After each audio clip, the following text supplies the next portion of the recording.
안녕하세요. 자, 5번째 강좌입니다.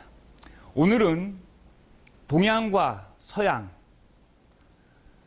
아시아 대륙과 유럽 대륙은 붙어 있죠. 그래서 한꺼번에 말할 때 유라시아 대륙이라고도 이야기를 합니다.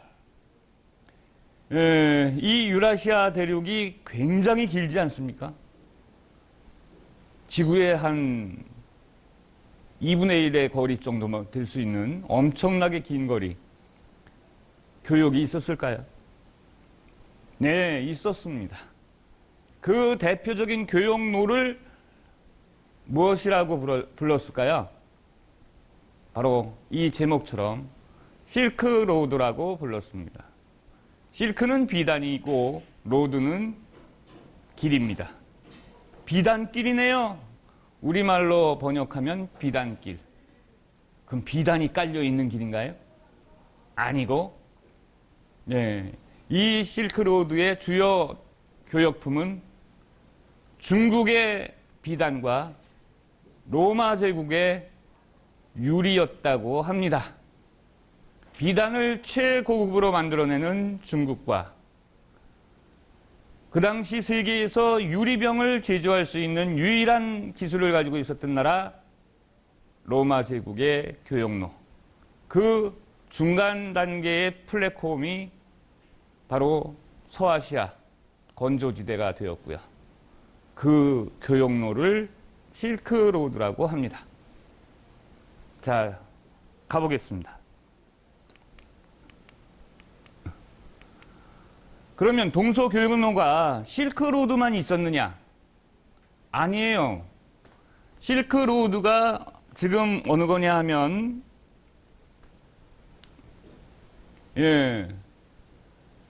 요렇게 가서, 요렇게, 요 두낭에서 요렇게 텐산산맥 위로 해서 요렇게 해서 요렇게 가는 요 실선 있죠?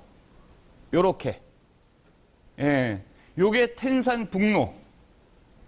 그 다음에, 두낭에서 이렇게 남쪽으로 해서 파미르고원 쪽으로 해서 이쪽으로 이렇게 해서 이렇게 가는 게 이게 텐산 남로.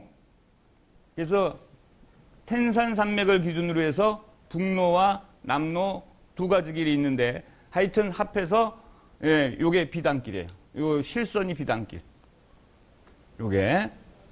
그러면 이 비단길보다 먼저 생긴 동서양의 교역로가 있었느냐? 오, 있었습니다. 동서교역로의 막내가 실크로드예요.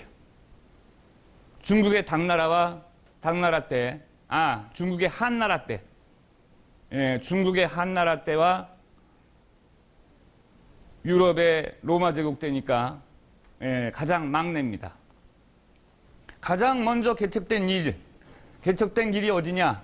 바로 요렇게 초원지대로 쭉 달려서 몽골 고원을 지나서 중가리악 초원을 지나서 키르키스 초원을 지나서 이렇게 북쪽으로 갔었던 이 길이 소위 초원길이라고 해서 동서양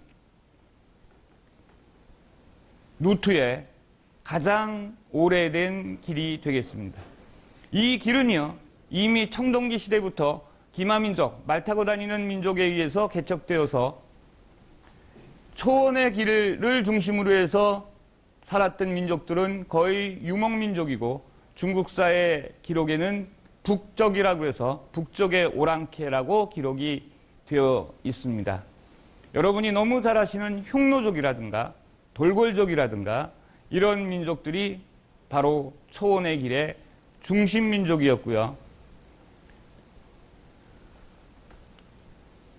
초원의 길이 이렇게 왕성하게 진행이 되다가 이것이 막히니까 바닷길이 개척이 됩니다.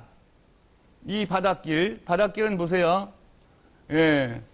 요 지중해 연안 그리고 요쪽 아라비아 반도 요 아프리카 사이, 그 다음에 아프리카에서 인도 문명, 인도 반도, 그리고 요게 인도 차이나 반도 아니겠습니까? 왜 인도 차이나 반도라고 하는지 말씀드렸죠? 인도 문명이 먼저 들어오고 나중에 중국 문명이 들어와서 섞인 지역, 인도 차이나 반도 를 거쳐서 이렇게 해서 남동 중국까지 오는 이 교역로가 바닷길입니다. 바닷길. 그래서 순서적으로 얘기한다면 초원의 길이 맨 먼저 뚫리고요. 그 다음에 바닷길이 뚫리고요. 그 다음에 비단길이 뚫렸는데 지금까지 지속되어 오는 루트는 비단길과 바닷길입니다. 그래서 초원길, 비단길. 비단길을 다른 말로는 사막길이라고 하고요. 북쪽에 있는 초원길은 초원을 중심으로 해서 그러니까 주인공이 말이겠죠. 비단길은 다른 말로 사막길이라고 하는데 왜냐하면 사막을 거치거든요. 그러면 주인공이 누구겠어요? 말이 아니죠. 낙타겠죠. 낙타. 바닷길은 당연히 배 타고 다녀야 되니까 이렇게 역사에는 동서양을 넘나드는 서양의 신대륙의 발견이라든가 지리상의 대항해로 발견이라든가 이것보다 몇천 년 전에 이미 벌써 교역로가 이렇게 뚫려 있었다는 것입니다.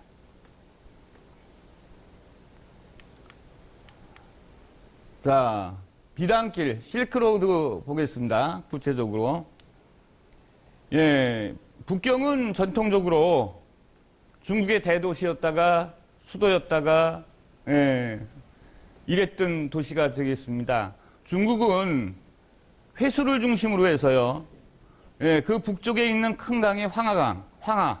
그 남쪽에 있는 큰 강이 양쯔강 아니겠습니까? 그러면 이 황하와 양자 두 강을 중심으로 해서 황하 쪽에 큰 도시가, 대도시가 하나 마련이 됩니다.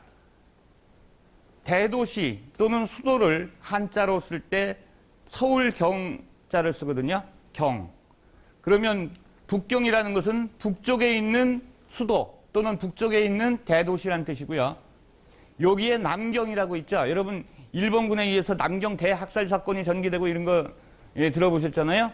남경은 양자강유역에 있는, 즉 회수 이남에 있는 대도시 또는 수도 이런 뜻이 되겠습니다. 그 중간에 장안을 거쳐서 도낭을 거쳐서 도낭 여러분 여행 프로그램 다큐멘터리 같은 데 많이 나오지 않습니까? 도낭의 석굴불상이라든가 이렇게 그래서 텐산 북로, 텐산 남로 해서 카슈카르에서 합쳐져 가지고 사마르칸트를 지나서 테헤란, 바그다드, 팔미라, 카이로까지 가든지 아니면 위로 올라가서 이렇게 소아시아 반도를 통해서 유럽으로 가든지. 굉장하죠? 왜 비단길이라고 그런다고요? 중국의 비단이 이쪽으로. 로마 제국의 특산물, 유일을 비롯한 특산물이 이쪽으로. 플랫폼은, 중계지는 여기가 되겠죠, 여기. 서아시아, 아라비아. 자, 실크로드 한번 구경을 해봤습니다. 자, 실크로드에 대한 길입니다. 설명입니다. 2500년간 맥을 이어온 실크로드의 변화 과정을 추적해보면은 크게 개척기, 변형기, 쇠퇴기로 나눌 수가 있다 그랬습니다. 초원의 길 아까 보셨죠? 비단길보다 먼저 개척되는 초원의 길은 그 주인공이 스키타이 민족이었습니다. 스키타이 민족은 청동기 시대 때요. 남들은 청동기를 제작을 하는데 스키타이 민족은 순황금덩이 제작 기술을 가지고 있어가지고요. 청동기 시대에 어마어마한 황금 문화를 만들었던 북쪽의 초원지대에 살고 있었던 유목민족을 스키타이 민족이라고 하고요. 10여 년 전에 이 스키타이 민족의 황금 문화전이 우리나라 국립박물관에서 개최되기도 했었습니다. 이 스키타이 민족이 청동기 시대 때를 중심으로 해서 초원로를 개척한 때부터 시작해 기원을 전후로 한 시기, 장건의 서역 창공과 로마인의 동방초행까지의 시기를 말한다 그랬습니다. 따라서 이 시기에는 비단길의 개척기, 초기 단계를 뜻합니다. 그러다가 이제 초원의 길이 쇠퇴를 하면서 크게 번영기가 오는데요. 기원 후에 중국 비단이 다량으로 서양으로 전파된 때부터 수요가 서양에 엄청나게 많아지겠죠. 중국의 고급 비단이 그 당시에 세계 최고의 비단이니까 중국 당나라 때와 아랍 이슬람 제국이 활발한 동서 교류를 하게 되고 또한 몽고 제국의 서쪽 정벌, 몽골 제국 잘 아시죠? 징기스칸의 서쪽 정벌을 거쳐서 17세기 신구대륙 간의 교육이 진행되기까지의 시기가 바로 실크로드의 초번영기가 되겠습니다. 그런데 번영기의 실크로드 전개상을 통과하면 시대 상황에 따라서 세 개의 간선 모두 활발하게 가동되는 전면 번영기와 그중 어느 한 길만이 번영하는 부분 번영기가 엇갈려 있음을 발견하게 된다. 이건 학자분들만 아시면 되니까 살짝 넘어가고요. 쇠퇴기는 18세기에 이르러서 초원로와 오아시스로의 이용이 점차 퇴조되고 마비되어서 지금은 항공기가 가고, 그죠? 24시간 안에 가지 않습니까? 또 엄청난 신식배가 가고 하기 때문에 이러한 비단길이라든가 초원의 길이라든가 하는 옛날 길들은 수명이 끝났겠죠. 그러나 여행 갈 때는 가보세요. 여행 갈 때는 이 지역으로 가셔서 낙타 타고 비단길도 한번 횡단해 보시고 초원의 길도 말 타고 한번 누벼 보시고요. 근데 옛날 같이 아시아 대륙 맨 오른쪽에서 유럽 대륙 맨 왼쪽까지 여행을 하신다 그러면 평생이 걸립니다. 한 50년. 그러니까 짤막하게 여행을 한번 해보시기 바랍니다.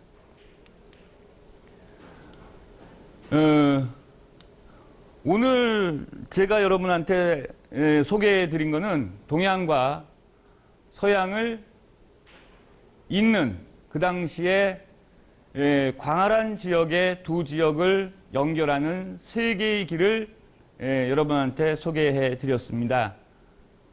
정리해 보겠습니다. 맨 위에 가장 먼저 발달한 육로, 초원을 중심으로 한 초원길. 그 다음에 두 번째 나타난 길이 백길입니다. 바닷길. 지중해를 거쳐서 홍해를 거쳐서 그리고 인도양을 거쳐서 동남아시아를 거쳐서 중국으로 들어오는 길.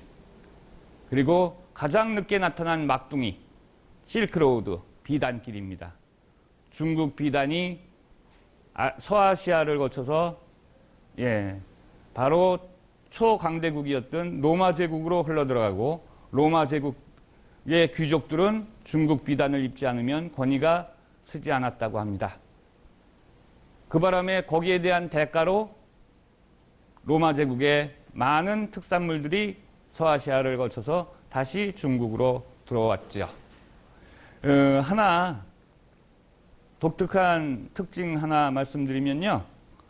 우리나라 최동단에 있는 신라의 수도 경주에서 어떤 고분 하나를 발굴을 했더니 그 고분 속에서 유리병이 나왔다는 겁니다. 그것도 아주 정교하게 만들어진 유리병.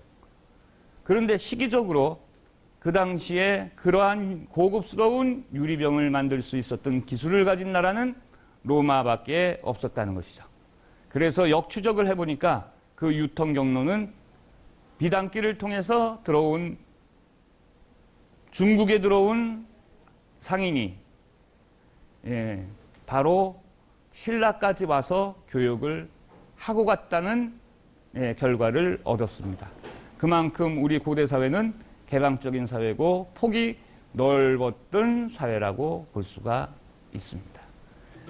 다음은 초원의 길과 비단길에서 어떤 모습으로 어떻게 초원을 지나다니고 그리고 오아시스를 중심으로 하는 사막길을 어떻게 비단을 가지고 상인들이 이동을 했는지 그림으로 음악과 함께 잠깐 들어보시죠.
재미나게 보셨어요?